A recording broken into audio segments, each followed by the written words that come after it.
नमस्कार दोस्तों, आपके अपने चैनल हमारे संस्कार में आपका बहुत बहुत स्वागत है। आज हम आपके लिए लेकर आए हैं आषाढ़ मास कथा का अध्याय 16वां। जब से मनुष्य इस पृथ्वी पर जन्म लेता है, उसकी सीखने की प्रक्रिया शुरू हो जाती है, जिसमें सबसे पहले माँ, फिर गुरु और उसके बाद में वक्त सिखाता है। लेकिन माँ प्यार से सिखाती है, गुरु डांट के सिखाता है और वक्त अपने जोर से सिखाता है। जिस इंसान ने इन तीनों परीक्षाओं को पास कर लिया, वह अपने जीवन में कभी भी दुखों का और समस्याओं का सामना नहीं करता। तो चलिए शुरू करते हैं आज की कथा। हरे कृष्ण कृष्ण कृष्ण हरे हरे। अगर आप हमारे चैनल पर नए हैं, अभी तक आपने चैनल को सब्सक्राइब नहीं किया है, तो प्लीज़ हमारे चैनल को सब्सक्राइब करें, वीडियो को लाइक करें, ज़्यादा से ज़्यादा शेयर करें, ताकि यह कथा और लोगों तक भी पहुंच सके, उन्हें भी इसका लाभ मिल सके। बेल आइकन को दबाना ना भूलें, ताकि हमारी आगे आने वाली वीडियो की जानकारी आपको नोटिफिकेशन के ज़रिए मिल जाया करे। तो चलिए अब शुरू करते हैं कथा। भगवान को बहुत सारे पदार्थों का भोग लगाया जाता है, लेकिन खीर एक ऐसा व्यंजन है जो कि सभी के द्वारा, यहाँ तक कि देवताओं के द्वारा भी अत्यधिक पसंद किया जाता है।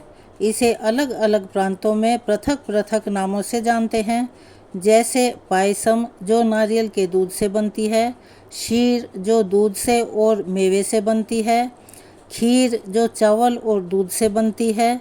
लेकिन इसका एक और भी नाम है जो हमारे वेद शास्त्रों में लिखा हुआ मिलता है, जिसे पुरोडाश कहा जाता है। पुरोडाश का अर्थ भी खीर ही होता है। तो चलिए अब हम शुरू करते हैं कथा। शुक्ल तीर्थ मनुष्यों को सभी प्रकार की सिद्धि प्रदान करने वाला है। उसके स्मरण मात्र से संपूर्ण अभीष्ट वस्तुओं की प्राप्ति होती है। भारद्वाज नाम से विख्यात एक बड़े धर्मात्मा मुनि थे। उनकी पत्नी का नाम पैठनिसा था। वह पतिव्रत धर्म का पालन करते हुए अपने पति के साथ गौतमी के तट पर निवास करती थी। एक बार मुनि ने अग्नि और सोम देवताओं के लिए तथा इंद्र और अग्नि देवताओं के लिए पुरोडास अर्थात खीर बनाया। पुरोडास जब पक रहा था, तब उसके धुएं से पुरुष प्रकट हुआ, जो तीनों लोकों को भयभीत करने वाला था। उसने पुरोडास खा लिया, जिसे देखकर मुनि ने बड़ा क्रोध करते हुए कहा, रे तू कौन है जो मेरा यज्ञ नष्ट कर रहा है? ऋषि की बात सुनकर राक्षस ने उत्तर दिया, मेरा नाम हव्यघ्न है और मैं संध्या का पुत्र हूँ। प्राचीन महर्षि का ज्येष्ठ पुत्र मैं ही हूँ। ब्रह्मा जी ने मुझे वरदान दिया है कि तुम सुखपूर्वक यज्ञों का भक्षण करो। मेरा छोटा भाई कली भी बलवान और अत्यंत भीषण है। मैं काला, मेरे पिता काले, मेरी माँ काली और मेरा छोटा भाई भी काला ही है। मैं कृतार्थ बनकर यज्ञ का नाश और युग का छेदन करूँगा।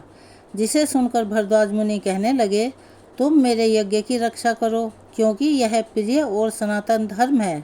मैं जानता हूँ तुम यज्ञ का नाश करने वाले हो, तो भी मेरा अनुरोध है कि तुम ब्राह्मणों सहित मेरे यज्ञ की रक्षा करो।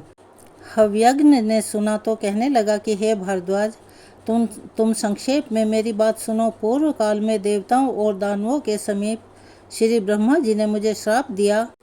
उस समय मैंने लोक पिता ब्रह्मा जी को प्रार्थना करके प्रसन्न कर लिया। तब उन्होंने कहा, जब श्रेष्ठ मुनि तुम्हारे ऊपर अमृत का छींटा दें, तब तुम इस श्राप से मुक्त हो जाओगे। इसके सिवा कोई दूसरा उपाय नहीं है। हे ब्राह्मण, अब आप जब ऐसा ही करेंगे, तब आपकी जो इच्छा होगी वह सब पूर्ण हो जाएगी, और यह बात कभी भी मिथ्या नहीं हो सकती। हव्यग्न की बात सुनकर भरद्वाज जी ने कहा कि महामते, तुम मेरे सखा हो, अतः जिस उपाय से यज्ञ की रक्षा हो वह बताओ, मैं उसे अवश्य करूँगा। देवताओं और दैत्यों ने एकत्रित होकर कभी भी क्षीर समुद्र का मंथन किया था। उस समय बड़े कष्ट से उन्हें अमृत मिला। अब वही अमृत मुझे कैसे सुलभ हो? यह अगर तुम प्रेमवश प्रसन्न हो तो जो सुलभ वस्तु हो वही मांगो। ऋषि की यह बात सुनकर राक्षस ने बड़ी प्रसन्नता के साथ कहा, गौतमी गंगा का जल अमृत है, स्वर्ण अमृत कहलाता है, गाय का घी भी अमृत है, सोम को भी अमृत ही माना जाता है। इन सब के द्वारा मेरा अभिषेक करो। अथवा गंगा का जल, घी और स्वर्ण, इन तीनों वस्तुओं से ही अभिषेक करो। सबसे उत्कृष्ट एक दिव्य अमृत है, वह है गौतमी गंगा का जल। यह सुनकर भरद्वाज मुनि को बड़ा संतोष हुआ। उन्होंने बड़े आदर के साथ गंगा का अमृतमयी जल हाथ में लिया और उसे राक्षस का अभिषेक किया, जिससे वह महाबली राक्षस शुक्ल वर्ण का होकर प्रकट हुआ। जो पहले तो काला था, अब वह क्षण भर में ही गोरा हो गया। प्रतापी भरद्वाज ने यज्ञ समाप्त करके ऋत्विजों को विदा किया, जिसके बाद राक्षस ने पुनः भरद्वाज से कहा, हे मुने, अब मैं भी जाता हूँ। तुमने मुझे गौरवर्ण का कर दिया। तुम्हारे इस तीर्थ में जो लोग भी स्नान, दान और पूजन आदि करेंगे, उन सभी को अभीष्ट फलों की सिद्धि होगी। इसके स्मरण मात्र से सभी पाप नष्ट हो जाएंगे। तब से वह शुक्ल तीर्थ के नाम से विख्यात हुआ। दंडकारण्य में गौतमी गंगा के तट पर वह तीर्थ स्वर्ग का खुला हुआ दरवाजा है। वहाँ गंगा जी के दोनों तटों पर 7,000 तीर्थ हैं, जो सभी प्रकार की सिद्धि देने वाले हैं। श्री विष्णु तीर्थ के नाम से जो विख्यात तीर्थ है, उसका वृतांत भी सुनो। मुद्गल के पुत्र मोदगल्य एक प्रसिद्ध महर्षि थे, जिनकी पत्नी का नाम जाबाला था। वह उत्तम पुत्रों की जननी थी। मोदगल्य के पिता मुद्गल ऋषि भी संपूर्ण विश्व में विख्यात थे। उनकी पत्नी भागीरथी के नाम से प्रसिद्ध थी। मुद्गल ऋषि प्रातः काल ही गंगा में स्नान करते, यह उनका नित्य का कर्म था। गंगा के तट पर कुश मिट्टी और शमी के फूलों से वे प्रतिदिन भगवान का पूजन करते। गुरु के बताए हुए मार्ग से अपने हृदय कमल के भीतर वे प्रतिदिन भगवान विष्णु का आवाहन करते थे। उनके आवाहन करते देख शंख, चक्र और गदाधारी लक्ष्मीपति जगन्नाथ गरुड़ पर आरूढ़ होकर तुरंत वहां आते थे। फिर मुद्गल ऋषि द्वारा यत्न पूर्वक पूजित होने पर वे कुछ समय तक उन्हें विचित्र विचित्र कथाएं सुनाया करते थे। कथा काल में, कथा वार्ता में जब तीसरे पहर का समय हो जाता था, तब भगवान विष्णु से बार बार कहते कि पुत्र, अब अपने घर को जाओ, तुम बहुत थक गए होगे। इस प्रकार भगवान के आग्रह करने पर वे घर लौटते थे। उनके जाने पर भगवान देवताओं के साथ अपने धाम को लौट जाते थे। मोदगल्य भी प्रतिदिन कुछ लेकर अपने घर जाया करते थे और पत्नी को अपना उपार्जित धन देते थे। मोदगल्य की पत्नी जाबाला बड़ी पतिव्रता थी। उसके स्वामी शाक, फल अथवा मूल जो कुछ भी ला देते, उसे ही वह लेकर उनका संस्कार करती और पहले अतिथियों, बालकों तथा अपने पति को परोस देती। इन सबको भोजन देकर फिर वह स्वयं अन्न ग्रहण करती। जब सभी लोग भोजन कर लेते, तब वह अन्न ग्रहण करती थी और मोदगल्य मुनि प्रतिदिन रात में प्रसन्नता पूर्वक श्री विष्णु के मुख से सुनी हुई कथाएं फिर सबको सुनाया करते। इस प्रकार बहुत समय व्यतीत होने के बाद मोदगल्य मुनि की पत्नी, पुत्र, भाई, बंधु और माता पिता के साथ उत्तम भोग भोगे और अंत में मोक्ष भी प्राप्त कर लिया। तब से वह तीर्थ मोदगल्य तीर्थ और श्री विष्णु तीर्थ के नाम से प्रसिद्ध हुआ। वहाँ का स्नान और दान भोग और मोक्ष देने वाला है। अगर किसी तरह उस तीर्थ के नाम का श्रवण अथवा उसका स्मरण भी हो जाए, तो फिर भगवान विष्णु प्रसन्न हो जाते हैं और वह मनुष्य पापों से मुक्त होकर सुखी हो जाता है। वहाँ गौतमी के दोनों तटों पर 11,000 तीर्थ हैं, जो स्नान, दान और जप आदि करने से सभी पदार्थ देने वाले हैं। श्री ब्रह्मा जी कहते हैं, नारद विष्णु तीर्थ के बाद लक्ष्मी तीर्थ है, जो लक्ष्मी की वृद्धि और दरिद्रता का नाश करने वाला है। उसका पवित्र इतिहास बताता हूँ, ध्यान पूर्वक सुनो। पूर्व काल की बात है, लक्ष्मी और दरिद्री देवी में संवाद हुआ। वे दोनों एक दूसरे का विरोध करती थी। संसार में आई तीनों लोकों में कोई भी ऐसी वस्तु नहीं है जहाँ वह व्याप्त न हो, और दोनों ही कहने लगी कि मैं बड़ी हूँ, मैं बड़ी हूँ। लक्ष्मी ने सलाह दी कि देहधारियों का कुलशील और जीवन मैं ही हूँ, मेरे बिना वे जीते हुए भी मृतक के समान हैं। लक्ष्मी की बात सुनकर दरिद्री ने भी तर्क उपस्थित किया।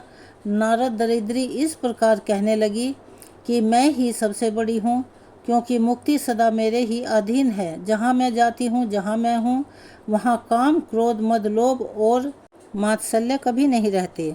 भय, उन्माद, ईर्ष्या और उदंडता का भी अभाव रहता है। दरिद्री की बात सुनकर लक्ष्मी ने प्रतिवाद किया, मुझसे अलंकृत होने पर सभी प्राणी सम्मानित होते हैं। निर्धन मनुष्य शिव के ही समान तुल्य क्यों न हो। सभी के द्वारा तिरस्कृत होता रहता है। मुझे कुछ दीजिए। यह वाक्य मुंह से निकालते ही बुद्धि, श्री, लज्जा, शांति और कीर्ति, यह शरीर के 5 देवता तुरंत निकलकर चल देते हैं। गुण और गौरव तभी तक टिके रहते हैं जब तक मनुष्य दूसरों के सामने हाथ नहीं फैलाता। जब पुरुष याचक बन गया तब कहाँ गुण और कहाँ गौरव। जीव तभी तक सबसे उत्तम समस्त गुणों का भंडार और सभी लोगों का वंदनीय रहता है जब तक वह दूसरे से याचना नहीं करता। प्राणियों के लिए निर्धनता सबसे बड़ा कष्ट और बड़ा पाप है, क्योंकि निर्धन मनुष्य को ना तो कोई आदर देता है, ना उससे बात करता है और ना ही उसका स्पर्श करना चाहता है। अतः दरिद्री मैं ही श्रेष्ठ हूँ, तो मेरी बात कान खोल कर सुन ले। लक्ष्मी का यह दर्पयुक्त वचन सुनकर दरिद्री बोली, लक्ष्मी मैं बड़ी हूँ, यह बार बार कहते हुए तुझे लज्जा नहीं आती? तू श्रेष्ठ पुरुषों को छोड़कर सदा पापियों में ही रमती रहती है। जो तेरा विश्वास करता है तू उसके साथ वंचना करती है। फिर बड़ी बड़ी डींगे कैसे हाँक रही है? तेरे मिलने पर मनुष्य को जैसा भारी पश्चाताप सहना पड़ता है वैसा उसे सुख नहीं मिलता। मदिरा पीने से भी पुरुष को वैसा भयंकर नशा नहीं होता जैसा तेरे रहने मात्र से विद्वानों को हो जाता है। लक्ष्मी, तू सदा प्रायः पापियों के साथ ही क्रीड़ा करती है। मैं योग्य और धर्मशील पुरुषों में सदा निवास करती हूँ। भगवान शिव और श्री विष्णु के भक्त, कृतज्ञ महात्मा, सदाचारी, शांत, साधु, विद्वान, शूरवीर और बुद्धि वाले श्रेष्ठ पुरुषों में मेरा निवास है। अतः श्रेष्ठता तो सदा मुझ में ही है। तेजस्वी ब्राह्मण, व्रत परायण, सन्यासी और निर्भय मनुष्यों के साथ मैं रहा करती हूँ। कि तू कहाँ रहती है यह भी सुन ले।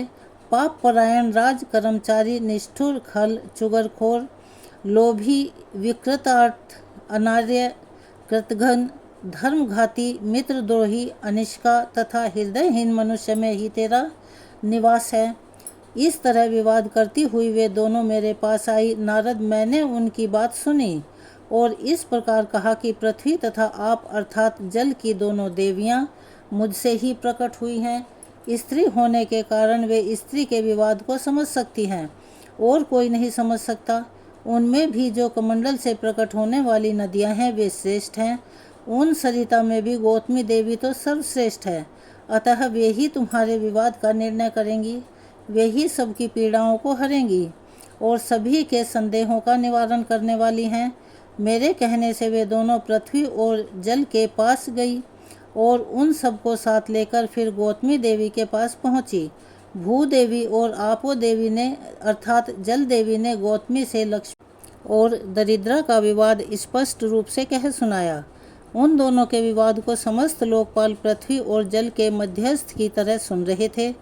उस समय गंगा ने दरिद्रा से कहा, ब्रह्मश्री, तपश्री, यज्ञश्री, कीर्ति, धनश्री, यशश्री, विद्या, प्रज्ञा, सरस्वती, भोग श्री, मुक्ति, स्मृति, लज्जा, धृति, क्षमा, सिद्धि, तुष्टि, पुष्टि, शांति, जल, पृथ्वी, अहम, शक्ति, औषधि, श्रुति, शुद्धि, रात्रि, दुलोक, आशी, स्वस्ति, व्यामाया, उषा, शिवा आदि जो कुछ भी संसार में विद्वान है वह सब लक्ष्मी जी के द्वारा व्याप्त है। ब्राह्मण, धीर, क्षमा, वाणी तथा मोक्ष परायण पुरुषों में जो रमणीय अथवा सुंदर है वह सब लक्ष्मी का ही विस्तार है। अधिक सुनने से क्या लाभ? समस्त जगत लक्ष्मी में ही है। जिस किसी व्यक्ति से जो कुछ भी उत्कृष्ट वस्तु दिखाई देती है वह सब लक्ष्मी में है। लक्ष्मी से शून्य कोई वस्तु नहीं। दरिद्रा, क्या तो इन सुंदरी लक्ष्मी देवी के साथ स्पर्धा करती हुई लज्जित नहीं होती? जा, चली जा यहाँ से। तब से गंगा का जल दरिद्रा का शत्रु हो गया। तभी तक दरिद्रता का कष्ट उठाना पड़ता है जब तक गंगा जी का सेवन ना किया जाए। तब से लक्ष्मी तीर्थ अलक्ष्मी नाशक हो गया। वहाँ स्नान और दान करने से मनुष्य लक्ष्मीवान तथा पुण्यवान होता है। हे महामते, वहाँ देवताओं तथा ऋषियों मुनियों द्वारा सेवित 6000 तीर्थ जो सब के सब सिद्धि प्रदान करने वाले हैं। उसके बाद विख्यात भानु तीर्थ है जो मनुष्यों को सभी प्रकार की सिद्धि देने वाला है। वहाँ का वृतांत महापातकों का नाश करने वाला है। उसे बतलाता हूँ, सुनो। शर्यती नाम से विख्यात एक परम धर्मात्मा राजा थे। उनकी पत्नी का नाम स्थविष्ठा था। रानी इस भूतल पर सबसे सुंदरी थी। संयमी पुरुषों में श्रेष्ठ विश्वामित्र कुमार ब्रह्म ऋषि मधुछंद राजा शर्यती के पुरोहित थे। एक समय की बात है, वीरवर राजा शर्यती अपने पुरोहित को साथ लेकर दिग्विजय के लिए निकले। राजा संपूर्ण दिशाओं पर विजय पाकर लौटते समय मार्ग में सेना का पड़ाव डाला गया। उस समय उन्होंने अपने पुरोहित को उदास देखा तो पूछा, विप्रवर आप इतने खिन्न क्यों हैं? मैंने तो पृथ्वी को जीता और बड़े बड़े राजाओं पर विजय पाई, यह तो महान हर्ष का अवसर है, और ऐसे खुशी के अवसर पर आप दुखी हो रहे हैं। सच सच बताइए, क्या कारण है? तब मधुछंद ने राजा को संबोधित करके कहा कि राजन, जब एक पहर दिन रहेगा तब हम लोग यात्रा करेंगे। इसी में रात आधी बीत जाएगी। उधर इस शरीर की स्वामिनी मेरी प्रियतमा काम के वशीभूत होकर मेरी राह देखती है। उसका स्मरण करके मेरा शरीर सूखा जा रहा है। काम जनित विकार उत्पन्न होने पर वह कमल के समान मुख वाली सुंदरी जीवित मिलेगी या नहीं? यह सुनकर राजा हंस पड़े और पुरोहित से कहने लगे, ब्राह्मण, आप मेरे गुरु और मित्र हैं, फिर आप अपने आप को बार बार विडंबना में क्यों डाल रहे हैं? संसार का सुख तो क्षणभंगुर है, उसमें आप जैसे महात्माओं की आस्था कैसे? मधुछंदा बोले, हे राजन, जहाँ पति पत्नी दोनों एक दूसरे के अनुकूल रहते हैं वहीं धर्म, अर्थ और काम की वृद्धि होती है। अतः अपनी पत्नी के प्रति अनुराग दूषण नहीं, भूषण ही मानना चाहिए। फिर राजा विशाल सेना के साथ अपने देश में आए। उन्होंने पत्नी के प्रेम की परीक्षा लेने के लिए नगर से यह संदेश भेज दिया कि राजा श्रीयती दिग्विजय के लिए गए थे। वहाँ एक राक्षस पुरोहित सहित राजा को मारकर खा गया और रसातल में चला गया। दूत के मुंह से यह संदेश सुनकर रानी इसकी सत्यता का पता लगाने लगी, किंतु मधुछंद की पत्नी ने तुरंत प्राण त्याग दिए। यह एक अद्भुत बात हो गई। दूतों ने उसकी मृत्यु का हाल महाराज से जाकर कहा, साथ ही रानियों की चेष्टा भी बताई, जिससे राजा को बड़ा विस्मय हुआ और दुख भी हुआ। उन्होंने दूतों से कहा कि तुम लोग जाकर ब्राह्मणी के शरीर की रक्षा करो और नगर में यह बात फैला दो कि राजा अपने पुरोहित के साथ राजधानी में आ रहे हैं। ऐसा कहकर राजा चिंता से व्याकुल हो उठे। उसी समय आकाशवाणी हुई, राजन, इस पृथ्वी पर गौतमी गंगा पर सब प्रकार के संकटों की शांति करने वाली तथा पावन है। वे आपका संपूर्ण मनोरथ सिद्ध करेंगी। आकाशवाणी सुनकर श्रीयती गौतमी के तट पर गए। उन्होंने ब्राह्मणों को धन दिया, पितरों और द्विज को तृप्त किया और अपने पुरोहित को धन के साथ यह कहकर भेजा कि आप अन्य तीर्थों में जाकर धनदान कीजिए। राजा का यह सब कार्य पुरोहित नहीं जानते थे। उनके चले जाने पर राजा ने सेना को भी भेज दिया और स्वयं अकेले ही गंगा तट पर रह गए। उन्होंने गंगा, सूर्य तथा देवताओं को सुनाकर कहा, यदि मैंने दान, होम और प्रजा पालन किया हो तो इस सत्य के प्रभाव से वह पतिव्रता ब्राह्मणी मेरी आयु लेकर जीवित हो जाए। ऐसा कहकर राजा अग्नि में प्रवेश कर गए और उसी समय पुरोहित की पत्नी जीवित हो गई। राजगुरु मधुचंदा को जब यह बात मालूम हुई कि राजा अग्नि में प्रवेश कर गए और मेरी पतिव्रता पत्नी मरकर फिर से जी उठी, तो उसी के लिए महाराज ने अपने जीवन का परित्याग किया है। तब मधुचंदा का ध्यान अपने कर्तव्य की ओर गया। उन्होंने सोचा कि मैं भी अग्नि में प्रवेश करके अपने प्रिय मित्र के पास जाऊं अथवा नहीं यहीं रहकर तपस्या करूं। अंत में वे इस निश्चय पर पहुंचे कि मेरा कर्तव्य तथा पुण्य कार्य यही है कि पहले राजा को जीवित करूं, उसके बाद प्रिया के पास जाऊं। यह विचार कर उन्होंने सूर्यदेव का स्तवन किया, क्योंकि उनके सिवा दूसरा कोई संपूर्ण अभीष्ट वस्तु को देने वाला नहीं है। मधुचंदा बोले, मुक्ति स्वरूप अमित तेजस्वी भगवान सूर्य को नमस्कार है। ओंकार के अर्थभूत छंदों में देव को नमस्कार है। जो विरूप पूर्व पूर्ति, सृष्टि पालन और संहार के हेतु तथा सबके प्रभु हैं, उन भगवान सूर्य को नमस्कार है। इस स्तोत्र से प्रसन्न होकर भगवान सूर्य ने कहा, वत्स, कोई वर मांगो। तब मधुचंदा बोले, हे देवेश्वर, राजा को जीवन दान दे दीजिए। प्रिय वचन बोलने वाली मेरी पत्नी को भी जीवित रखिए और मुझे तथा राजा के लिए भी उत्तम पुत्र प्रदान कीजिए। जगदीश्वर भगवान सूर्य ने रत्नमयी आभूषणों से विभूषित राजा शर्यती को जीवित करके दे दिया। ब्राह्मण की पत्नी को भी जिलाया और श्रेष्ठ तथा कल्याणमयी प्रदान कर दिए। फिर राजा प्रसन्न होकर पुरोहित के साथ प्रियजनों से घिरे हुए सुखपूर्वक अपने देश को गए। उस स्थान पर 3000 गुणवान तीर्थों का निवास है। हे मुने, उसी समय से उस स्थान का नाम भानु तीर्थ, मृत संजीवनी तीर्थ, शरियाती तीर्थ और मधु छंद तीर्थ हो गया। यह स्मरण मात्र से सभी पापों को दूर भगाता है। उन तीर्थों में किया हुआ स्नान और दान संपूर्ण यज्ञों का फल देने वाला है। तो आज की कथा को हम यहीं विराम देते हैं। अब सुनते हैं अपनी पौराणिक कथा में आगे का वृतांत।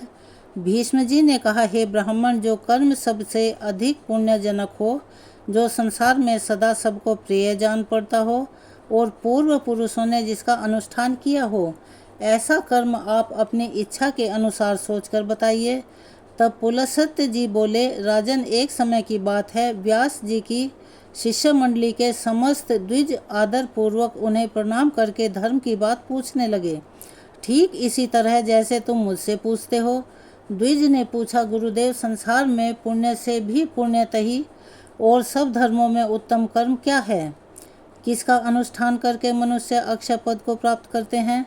मृत्यु लोक में निवास करने वाले छोटे बड़े सभी वर्णों के लोग जिसका अनुष्ठान कर सकें। व्यास जी बोले, शिष्यगण, मैं तुम लोगों को 5 धर्मों के उपाख्यान सुनाऊंगा। उन 5 में से एक का भी अनुष्ठान करके मनुष्य सुयश, स्वर्ग और मोक्ष भी पा सकता है। माता पिता की पूजा, पति की सेवा, सबके प्रति समान भाव, मित्रों से द्रोह न करना और भगवान श्री विष्णु का भजन करना, यह 5 महायज्ञ हैं। ब्राह्मणों, पहले माता पिता की पूजा करके मनुष्य जिस धर्म का साधन करता है, वह इस पृथ्वी पर सैकड़ों यज्ञों और तीर्थ यात्रा आदि के द्वारा भी दुर्लभ है। पिता धर्म है, पिता स्वर्ग है और पिता ही सर्वोत्कृष्ट तपस्या है। पिता के प्रसन्न हो जाने पर संपूर्ण देवता प्रसन्न हो जाते हैं। जिसकी सेवा और सद्गुणों से माता पिता संतुष्ट रहते हैं, उस पुत्र को प्रतिदिन गंगा स्नान का फल मिलता है। माता सर्वतीर्थमय है और पिता संपूर्ण देवताओं का स्वरूप है। इसीलिए सब प्रकार के यत्न पूर्वक माता पिता का पूजन करना चाहिए। जो माता पिता की परिक्रमा करता है, उसके द्वारा 7 द्वीपों से युक्त समूची पृथ्वी की परिक्रमा हो जाती है। माता पिता को प्रणाम करते समय जिसके हाथ, घुटने और मस्तक पृथ्वी पर टिकते हैं, वह अक्षय स्वर्ग को प्राप्त होता है। जब तक माता पिता के चरणों की रज पुत्र के मस्तक और शरीर में लगी रहती है, तभी तक वह शुद्ध रहता है। और जो पुत्र माता पिता के चरण कमलों का जल पीता है, उसके करोड़ों जन्मों के पाप नष्ट हो जाते हैं। वह मनुष्य संसार में धन्य है। जो नीच पुरुष माता पिता की आज्ञा का उल्लंघन करता है, वह महाप्रलय पर्यंत नरक में निवास करता है। जो रोगी, वृद्ध, जीविका से रहित, अंधे और बहरे पिता को त्याग कर चला जाता है, वह रौरव नरक में पड़ता है। इतना ही नहीं, उसे अंतेज, मुलेच्छों और चांडाल की योनि में जन्म लेना पड़ता है। माता पिता का पालन पोषण न करने से समस्त पुण्यों का नाश हो जाता है। माता पिता की आराधना न करके पुत्र अगर तीर्थ और देवताओं का भी सेवन करे, तो उसे उसका फल नहीं मिलता। ब्राह्मणों, इस विषय में मैं एक प्राचीन इतिहास कहता हूँ, यत्न पूर्वक उसे सुनो। इसका श्रवण करके भूतल पर फिर कभी तुम्हें मोह नहीं व्यापेगा। पूर्व समय की बात है, नरोत्तम नाम से प्रसिद्ध एक ब्राह्मण था। वह अपने माता पिता का अनादर करके तीर्थ दर्शन के लिए चल पड़ा। सब तीर्थों में घूमते हुए उस ब्राह्मण के वस्त्र प्रतिदिन आकाश में ही सूखा करते थे। इससे उसके मन में बड़ा भारी अहंकार हो गया। वह समझने लगा कि मेरे समान पुण्यात्मा और महायशस्वी दूसरा कोई नहीं है। एक दिन वह मुख ऊपर की ओर करके यही बात कह रहा था। इतने में ही एक बगुले ने उसके मुंह पर बीट कर दी। तब ब्राह्मण ने क्रोध में आकर उसे शाप दे दिया। बेचारा बगुला राख की ढेरी होकर धरती पर गिर पड़ा। बगुले की मृत्यु होते ही नरोत्तम के भीतर महामोह ने प्रवेश कर लिया। उसी पाप से ब्राह्मण का वस्त्र अब आकाश में नहीं ठहरता था। यह जानकर उसे बड़ा दुख हुआ। इसके बाद आकाशवाणी हुई और आकाशवाणी ने कहा, ब्राह्मण, तुम परम धर्मात्मा मुख चांडाल के पास जाओ। वहाँ जाने से तुम्हें धर्म का ज्ञान होगा। उसका वचन ही तुम्हारे लिए कल्याणकारी होगा। यह आकाशवाणी सुनकर ब्राह्मण मुख चांडाल के घर गया। वहां जाकर उसने देखा कि वह चांडाल तो सब प्रकार से अपने माता पिता की सेवा में लगा हुआ है। जाड़े के दिनों में वह अपने माँ बाप को स्नान के लिए गर्म जल देता है, उनके शरीर पर तेल मलता है, तापने के लिए अंगीठी जलाता है, भोजन के बाद पान खिलाता है और रुईदार कपड़े पहनने को देता। भोजन में भी अच्छी अच्छी सामग्री बनाकर परोसता था। बसंत ऋतु में महुए के सुगंधित पुष्पों की माला बनाकर पहनाता था और इसके सिवाय भी जो भोग सामग्रियां प्राप्त होती उन्हें वह देता और तरह तरह की आवश्यकताएं भी पूरी किया करता था। गर्मी के मौसम में प्रतिदिन माता पिता को पंखा झलता। इस प्रकार नित्य प्रति उसकी परिचर्या, उसकी सेवा करके ही फिर वह भोजन किया करता था। माता पिता की थकावट और कष्ट को दूर करना उसका सदा का नियम था। इन पुण्य कर्मों के कारण चांडाल का घर बिना किसी आधार और खंबे के ही आकाश में स्थित था। उसके अंदर त्रिभुवन के स्वामी भगवान श्री हरि मनोहर ब्राह्मण का रूप धारण करे नित्य क्रीड़ा करते थे। वे सत्य स्वरूप परमात्मा अपने महान ओजस्वी तेजस्वी विग्रह से उस चांडाल मंदिर की शोभा बढ़ाते थे। यह सब देखकर ब्राह्मण को बड़ा आश्चर्य हुआ। उसने मुख चांडाल से कहा कि तुम मेरे पास आओ, मैं तुमसे संपूर्ण लोकों के सनातन हित की बात पूछता हूँ, उसे ठीक ठीक बताओ। मुख चांडाल बोला, विप्रवर, इस समय तो मैं अपने माता पिता की सेवा कर रहा हूँ, आपके पास में भला कैसे आऊँ? इनकी पूजा करके आपकी आवश्यकता मैं पूरा करूँगा। तब तक आप मेरे दरवाजे पर ही रुकिए, मैं आपका अतिथि सत्कार करूँगा। चांडाल के ऐसा कहते ही ब्राह्मण देवता तो आग बबूला हो गए और कहने लगे, मुझ ब्राह्मण की सेवा छोड़कर तुम्हारे लिए कौन सा बड़ा कार्य हो सकता है? चांडाल बोला, बाबा क्यों व्यर्थ क्रोध करते हो? मैं बगुला नहीं हूँ। इस समय आपका क्रोध बगले पर ही सफल हो सकता है, किसी दूसरे पर नहीं।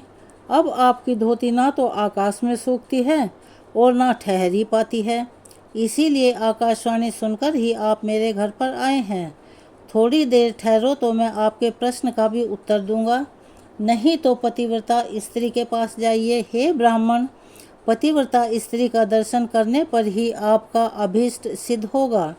व्यास जी कहते हैं, इसके बाद चांडाल के घर से ब्राह्मण रूपधारी भगवान श्री विष्णु ने निकलकर उस ब्राह्मण से कहा, चलो मैं पतिव्रता देवी का घर चलता हूँ। द्विज श्रेष्ठ नरोत्तम कुछ सोचकर उनके साथ चल दिए। उनके मन में बड़ा आश्चर्य हो रहा था। उसने रास्ते में भगवान से पूछा कि विप्रवर, आप इस चांडाल के घर में जहाँ स्त्रियाँ रहती हैं किसके लिए निवास करते हैं? ब्राह्मण रूपधारी भगवान कहने लगे, विप्रवर, इस समय तुम्हारा हृदय शुद्ध नहीं है, पहले पतिव्रता आदि का दर्शन करो, उसके बाद मुझे ठीक ठीक जान सकोगे। ब्राह्मण ने पूछा, तात पतिव्रता कौन है? उसका शास्त्र ज्ञान कितना बड़ा है? जिस कारण मैं उसके पास जा रहा हूँ वह भी मुझे बताइए। श्री भगवान बोले, ब्राह्मण, नदियों में जो गंगा जी, स्त्रियों में पतिव्रता और देवताओं में भगवान श्री विष्णु श्रेष्ठ हैं। जो पतिव्रता स्त्री प्रतिदिन अपने पति के हित साधन में, कल्याण में लगी रहती है, वह अपने पितृ कुल और पति कुल दोनों कुलों की 100 पीढ़ियों का उद्धार कर देती है। ब्राह्मण ने पूछा, द्विज श्रेष्ठ, कौन स्त्री पतिव्रता होती है? पतिव्रता का क्या लक्षण है? मैं जिस प्रकार इस बात को ठीक ठीक समझ सकूं उस प्रकार उपदेश कीजिए। श्री भगवान बोले, जो स्त्री पुत्र की अपेक्षा 100 गुने स्नेह से अपने पति की आराधना करती है, राजा के समान उसका भय मानती है और पति को भगवान का स्वरूप समझती है, वह पतिव्रता है। जो घर का कार्य करने में दासी, रमण काल में वेश्या और भोजन के समय माता के समान आचरण करती है और जो विपत्ति में अपने पति को नेक सलाह देकर मंत्री का काम करती है, वह स्त्री पतिव्रता मानी गई है। जो मन, वाणी, शरीर और क्रिया द्वारा कभी पति की आज्ञा का उल्लंघन नहीं करती और हमेशा पति के भोजन कर लेने पर ही भोजन करती है, उस स्त्री को पतिव्रता समझना चाहिए। जिस जिस शैया पर पति शयन करते हैं वहाँ वहाँ वो प्रतिदिन यत्नपूर्वक उनकी पूजा करती है। पति के प्रति कभी जिसके मन में डाह पैदा नहीं होता, कृपणता नहीं आती और जो मान भी नहीं करती, पति की ओर से आदर मिले या अनादर, दोनों में जिसकी समान बुद्धि रहती है, ऐसी स्त्री को पतिव्रता कहते हैं। जो साध्वी स्त्री सुंदर वेशधारी पर पुरुष को देखकर उसे भाई, पिता अथवा पुत्र मानती है, वह भी पतिव्रता है। द्विज श्रेष्ठ, तुम उस पतिव्रता के पास जाओ और उसे अपना मनोरथ कह सुनाओ। उसका नाम शुभा है, वह रूपवती युवती है, उसके हृदय में दया भरी है, वह बड़ी यशस्विनी है। उसके पास जाकर तुम अपने हित की बात पूछो। व्यास जी कहते हैं, ऐसा कहकर भगवान वहीं अंतर्ध्यान हो गए। अदृश्य होते देख ब्राह्मण को बड़ा आश्चर्य हुआ।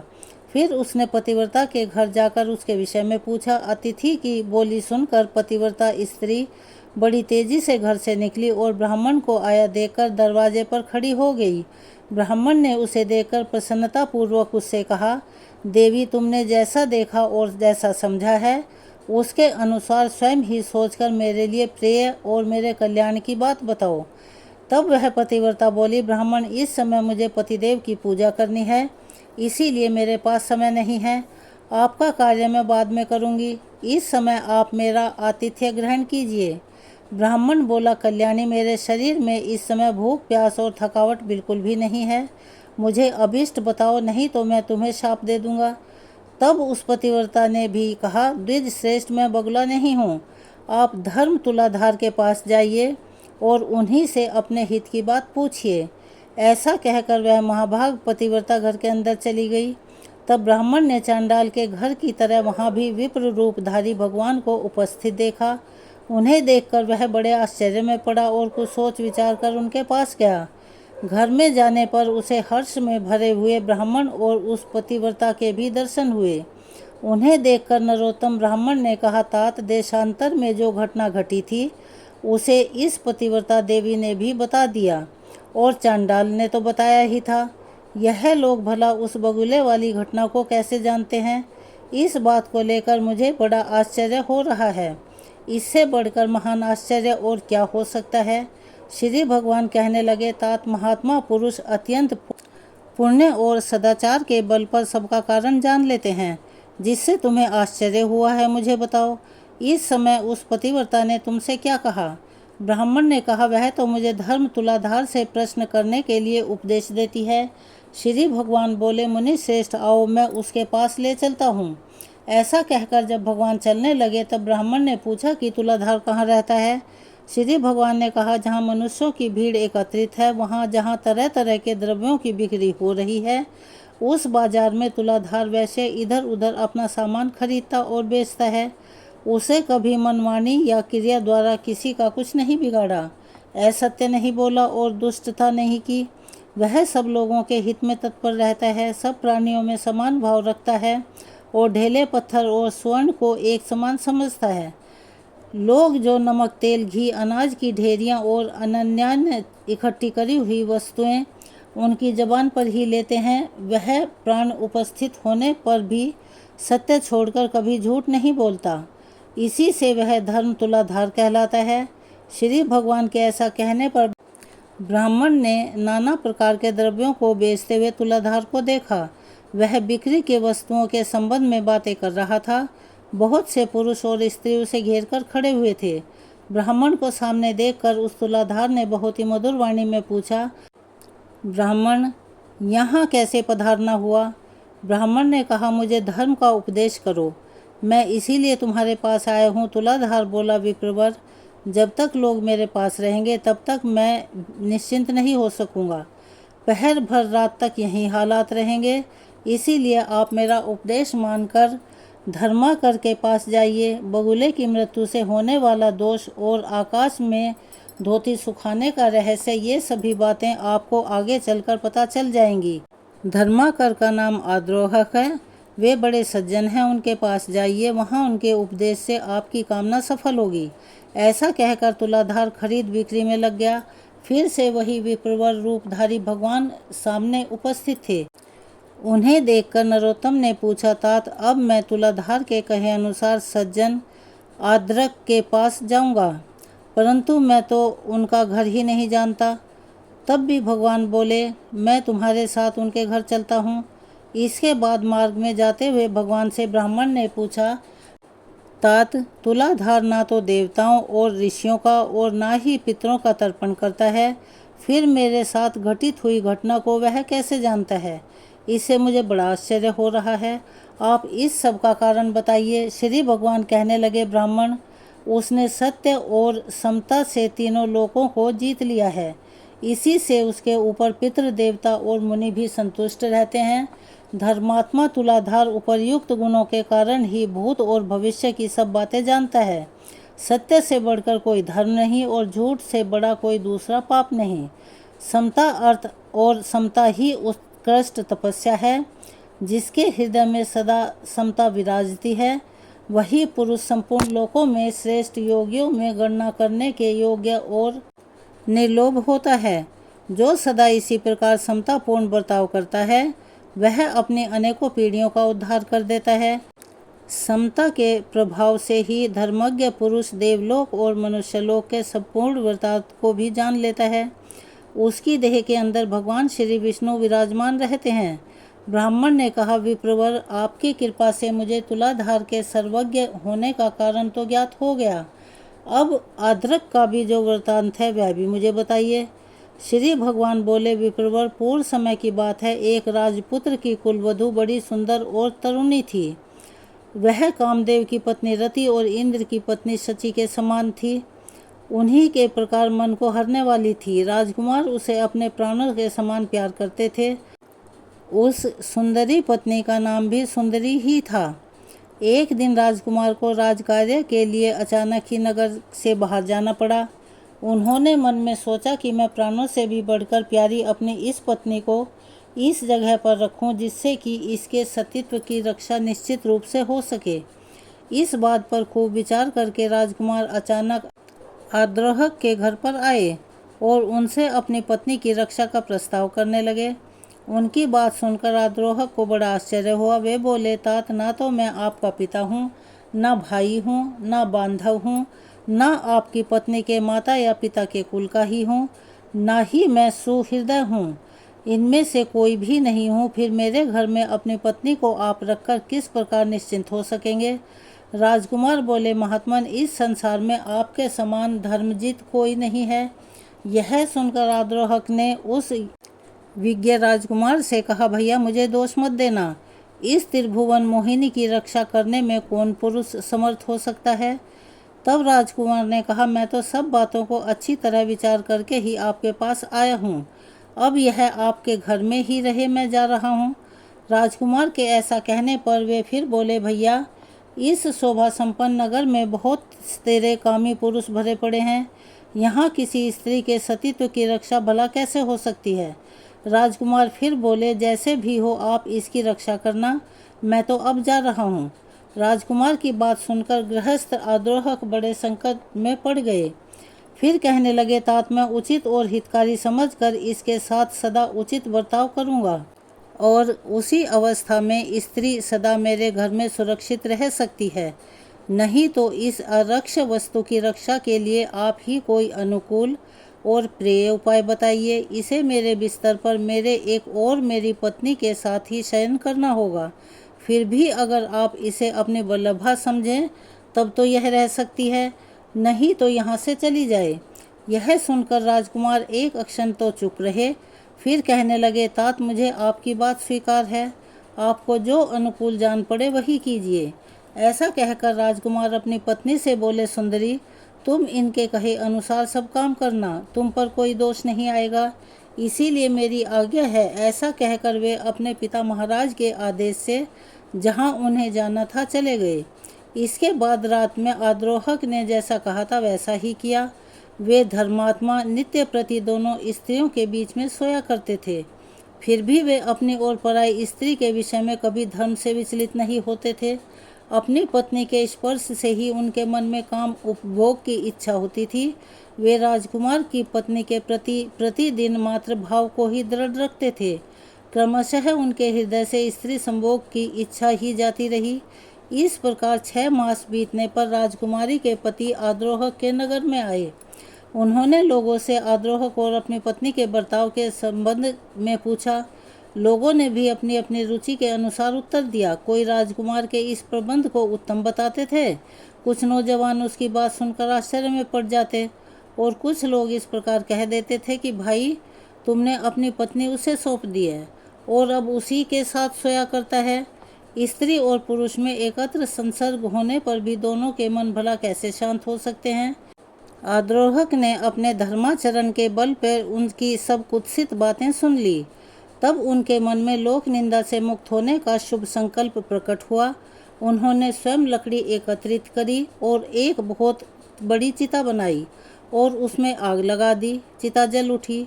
उसी समय प्रतापी राजकुमार आद्रोहक के घर आ पहुँचे। वहाँ उन्होंने आद्रोहक और अपनी पत्नी को भी देखा। पत्नी का मुख प्रसन्नता से खिला हुआ था और आद्रोहक बड़े दुखी दिखाई दे रहे थे। उन दोनों की मानसिक स्थिति जानकर राजकुमार ने कहा, भाई, मैं आपका मित्र हूँ और बहुत दिनों के बाद यहाँ लौटा हूँ। आप मुझसे बात क्यों नहीं करते? आद्रोहक ने कहा, मित्र, मैंने आपके हित के लिए जो दुष्कर कर्म किया है वह तो लोक निंदा के कारण व्यर्थ हो गया। अतः अब मैं अग्नि में प्रवेश करूँगा। संपूर्ण देवता और मनुष्य मेरे इस कार्य को देखें। श्री भगवान कहते हैं, ऐसा कहकर महाभाग आद्रोहक अग्नि में प्रवेश कर गए। इसके बाद जो कुछ भी हुआ उसका वृतांत हम आपको अपनी अगली आने वाली वीडियो में सुनाएंगे।